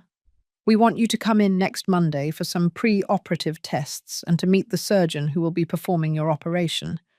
Can you come?" "Yes, I'll be there at whatever time is necessary." "Perfect. We'll see you at 9 in the morning. And Mrs. Hope." "Yes." "Congratulations. You're going to be fine." When she hung up the phone, Hope turned to Mrs. Roberts, and the two women embraced, crying tears of joy and relief. "You did it," Mrs. Roberts whispered, stroking her friend's hair. "You did it, Hope. You're going to be fine." And for the first time in months, Hope believed it. She was going to be fine. Not because of Robert, not despite Robert, but because she had decided to fight for herself, because she had found help in unexpected places, because she had discovered that she was worth saving. The following weeks were a whirlwind of preparations. Hope sold some old furniture she no longer used, and with that she collected $2,000. Mrs. Roberts insisted on lending her the other $1,000, refusing to take no for an answer. "I already told you that money comes and goes," she had said firmly, "but friends are forever, and I know you'll pay me back when you can." On Monday, she went to the health center for her pre-operative tests. She met Dr. Pert Hernandez, the surgeon who would perform her operation, a man in his 60s with completely white hair and a calm voice that conveyed confidence. He explained the procedure in detail, the risks and benefits, and assured her that he had done hundreds of these surgeries with excellent results. "You have a strong spirit, Mrs. Hope," he had told her while examining her. "That is almost as important as the surgery itself. I've seen young patients give up because they don't have the will to fight, and I've seen older patients survive against all odds because they refuse to give up. You are one of the fighters. I see it in your eyes." His words filled her with renewed determination. He was right. She was a fighter. She always had been. She had fought against poverty, against circumstances, against loss, and now she would fight against this disease and win. During those days of preparation, something unexpected happened. One afternoon, while Hope was at home organizing her things, because she would have to stay in St. Louis for a week after the surgery for recovery and follow-up, she heard someone knocking at her door. When she opened it, she found herself face to face with Father Michael, the town priest. "Good afternoon, Hope," the priest greeted her with a kind smile. He was a man in his 40s who had arrived in the town 5 years ago and had won everyone's affection for his genuine concern for his parishioners. "Father, please come in. To what do I owe the honor of your visit?" Father Michael entered and sat in the chair Hope offered him. "I heard about your situation from Mrs. Roberts," he said directly, "about your illness and the operation you need. I wanted to come and offer you the support of the church. Hope felt her eyes fill with tears. That's very kind, Father, but I already have the money I need for the operation. I'm not just talking about money, Father Michael clarified, although if you needed it, the community would be willing to help. I'm talking about spiritual support, prayers, knowing that you are not alone in this. He paused. Then he added more softly, I also heard about your son, about Robert. Hope tensed. She hadn't told anyone but Mrs. Roberts about what had happened with Robert, but in a small town, secrets were almost impossible to keep. I don't want to talk about that, Father, she said in a strained voice. I understand, the priest replied with compassion, but I want you to know something, Hope. The pain you feel, the betrayal, the disappointment, are valid and real feelings. God doesn't ask you to deny them or pretend they don't exist, but he also doesn't want them to consume you. Forgiveness is not for Robert. Forgiveness is for you, to free yourself from the poison of resentment that can destroy you from within. I'm not ready to forgive, Hope admitted with a broken voice. I don't know if I ever will be. And that's okay, Father Michael replied. Forgiveness is a process, not an event. It can take days, months, years, or it may never fully come. But in the meantime, you can choose not to let this define you. You can choose to keep living, to keep being the extraordinary woman that you are. Those words stayed with Hope long after Father Michael left. He was right. Forgiveness was complicated, perhaps impossible for now, but she didn't have to forgive to keep living. She didn't have to completely let go of the pain to find joy in other things. Both things could coexist, the pain for what she lost and the hope for what she could still have. 2 days before the surgery, while Hope was packing a small suitcase with the few things she would need for her stay in St. Louis, she heard a car stop in front of her house. It wasn't common to hear cars on her street. Most people in town walked or used bicycles. Curious, she peered out the window and her heart stopped. It was Robert's car, that shiny, ostentatious vehicle that looked so out of place on the dusty streets of Remedy Springs. And getting out of the car, in a suit and tie despite the heat, was her son. For a moment, Hope didn't know what to do.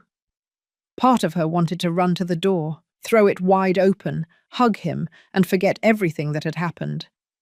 But another part, the part that had grown and changed in recent weeks, remained still, observing.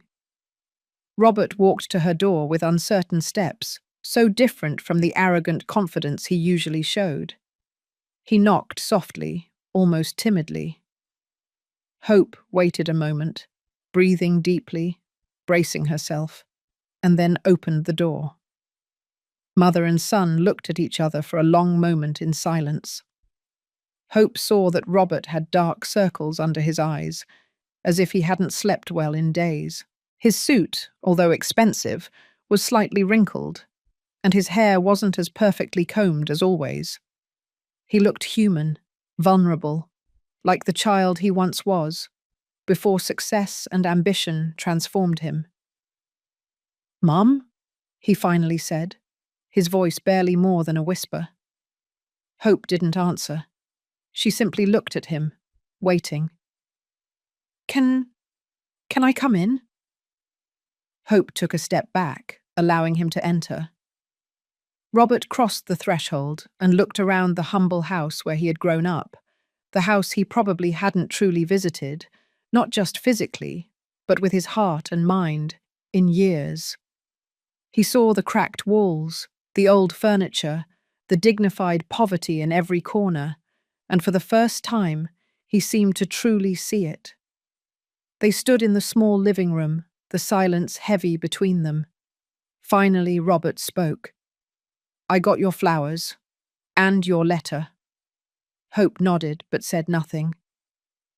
"I didn't know you had come that day," My secretary told me an elderly lady had come asking for me, but she didn't tell me it was you. And I was in an important meeting and I listened, Hope interrupted in a quiet but firm voice. I heard everything you said about me, Robert. I heard you laughing with your friends. I heard you call me dramatic, how you saw me as a burden. Robert closed his eyes, the pain evident on his face. Mum, No, Hope said, raising a hand. Let me speak first. For days I've wondered what I would say to you if I ever saw you again. I've imagined this conversation hundreds of times, and what I have to say is this.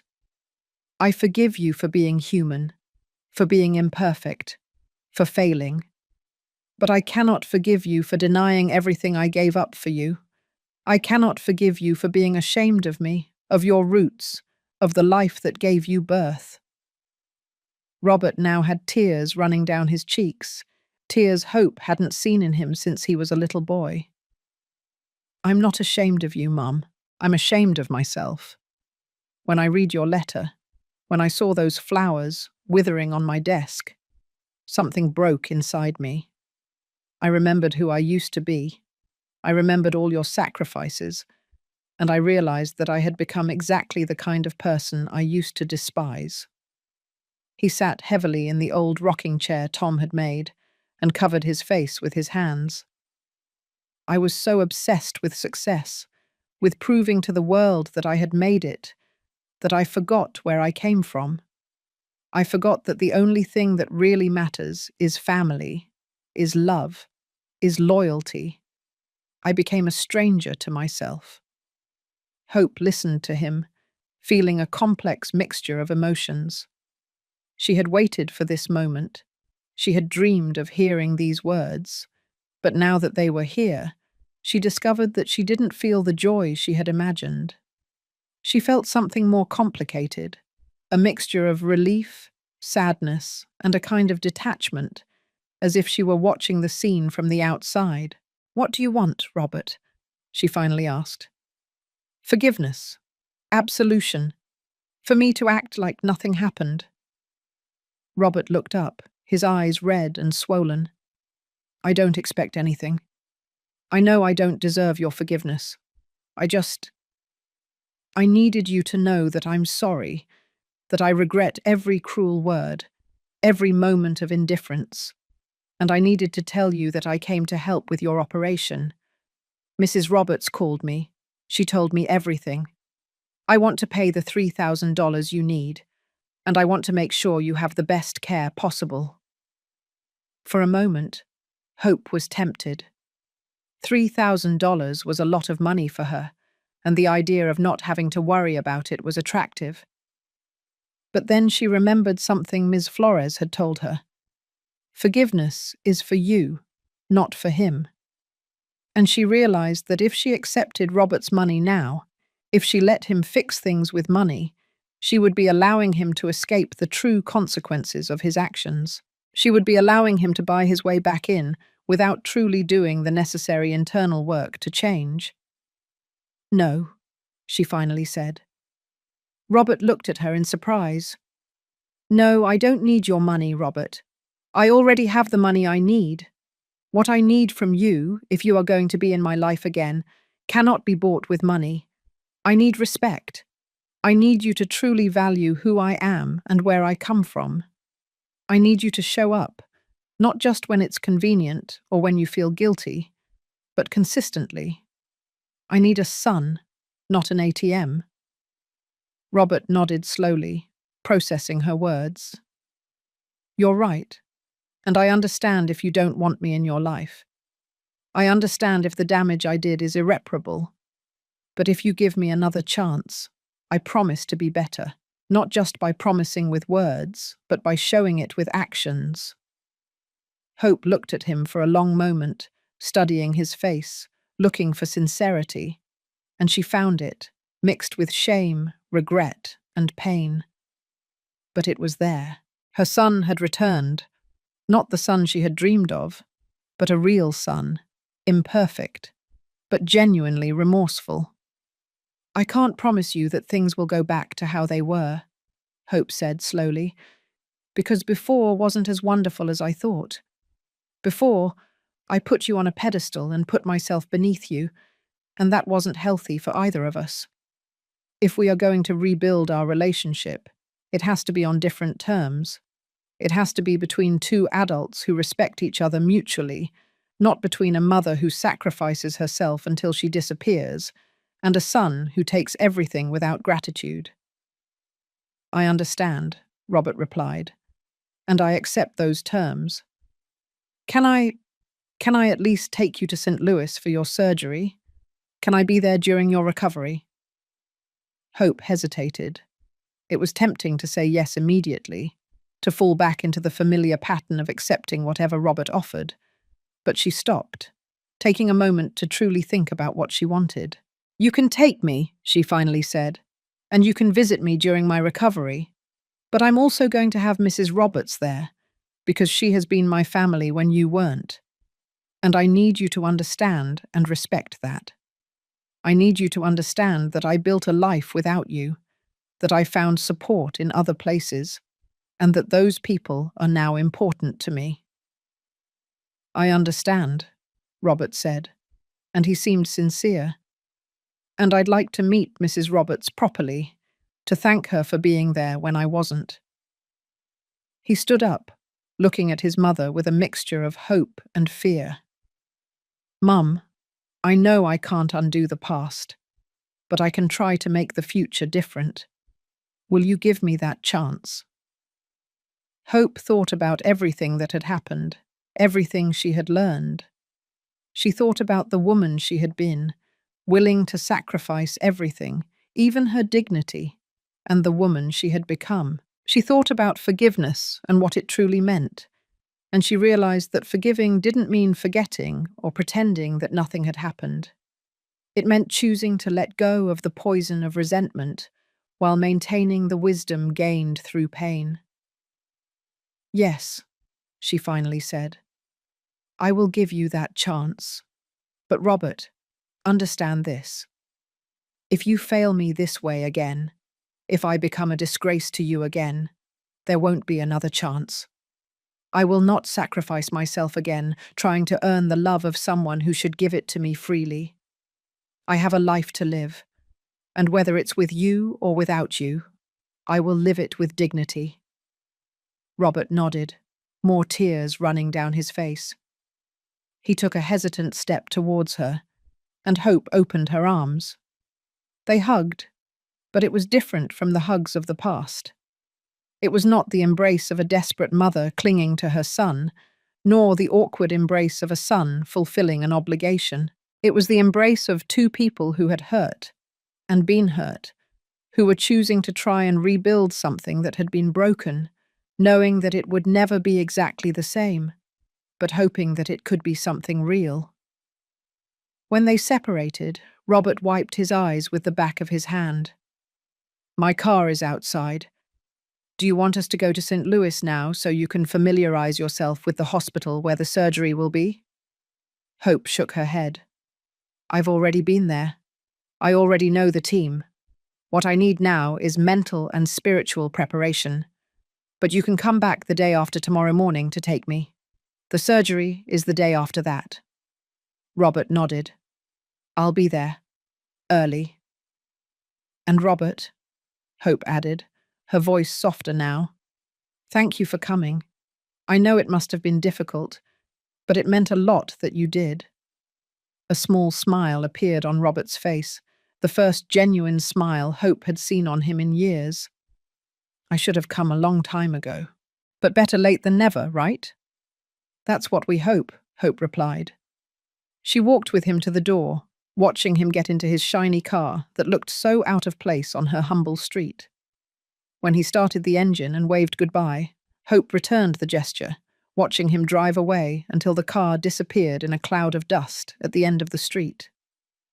She stood at her door for a long time after he left, processing what had just happened. She had waited for this moment in so many different ways in her imagination. Sometimes, she had imagined it would never come. that Robert would remain lost to her forever.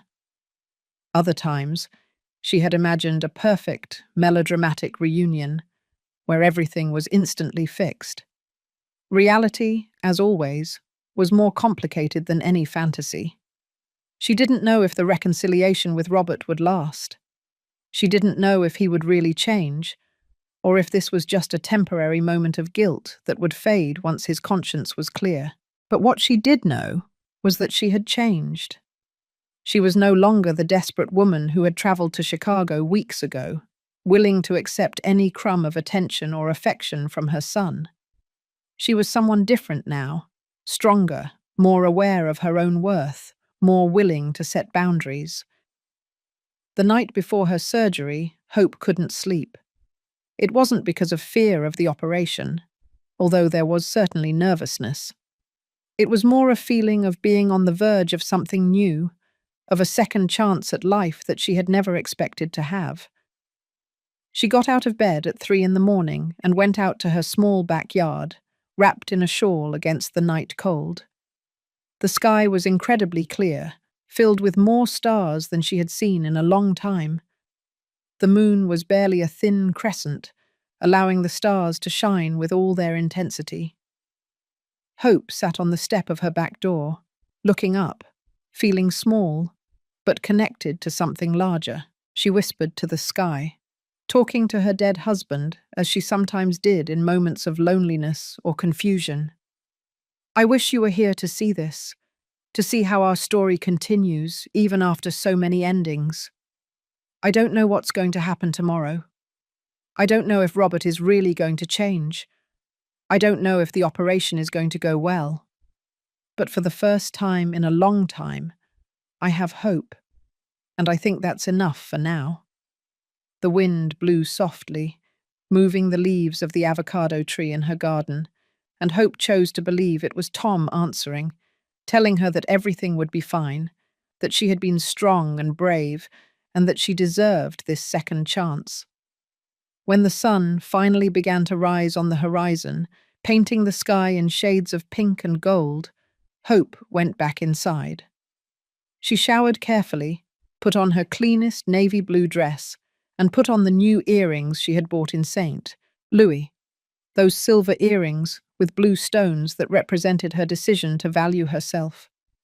She was ready. Robert arrived exactly at the time he had promised, driving carefully through the uneven streets of the town.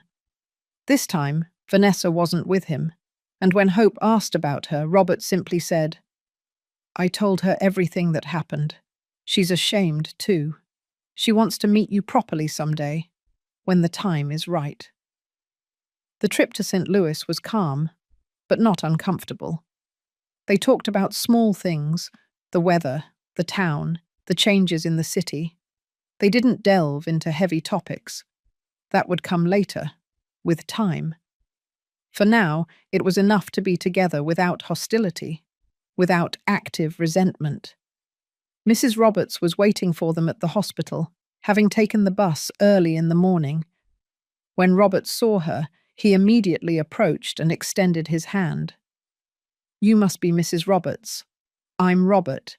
I want to thank you for being there for my mum when I wasn't. Mrs. Roberts studied him with eyes that had seen much in life. Eyes that could detect sincerity or falsehood in an instant. After a moment that seemed eternal, she took his hand. Actions speak louder than words, young man. I hope you remember that. I will, Robert promised.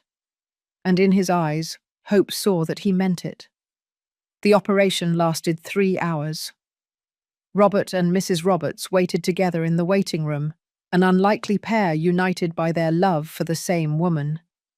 When Dr. Hernandez finally came out, with a tired but satisfied smile on his face, they both jumped up from their seats. The surgery was a success, he announced. We were able to remove the entire tumor, and there was no metastasis. With proper care and follow-up, Mrs. Hope should have many more years of healthy life.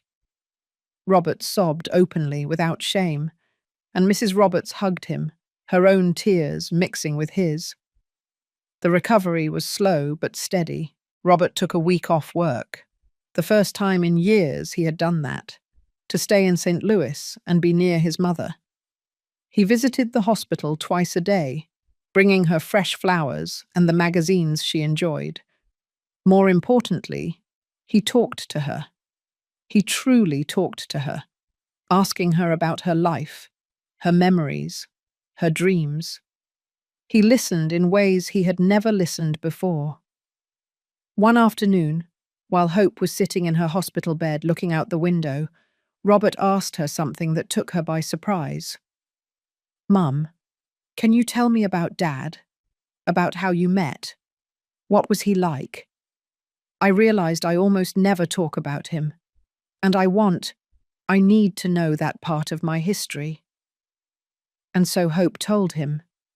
She told him about Tom, about how they had met at a town fair when they were both 17 years old, about how he had been shy but persistent in his courtship, about how they had built a life together from nothing. She told him about the day Robert was born, about how Tom had cried with happiness holding his son for the first time. She told him about his father's kindness, his hard work, his love for the land and for his family. Robert listened with tears running down his cheeks, absorbing stories he should have known years ago, but that only now he was ready to truly hear. "I'm sorry, Mum," he said when she finished. "I'm sorry I forgot where I came from.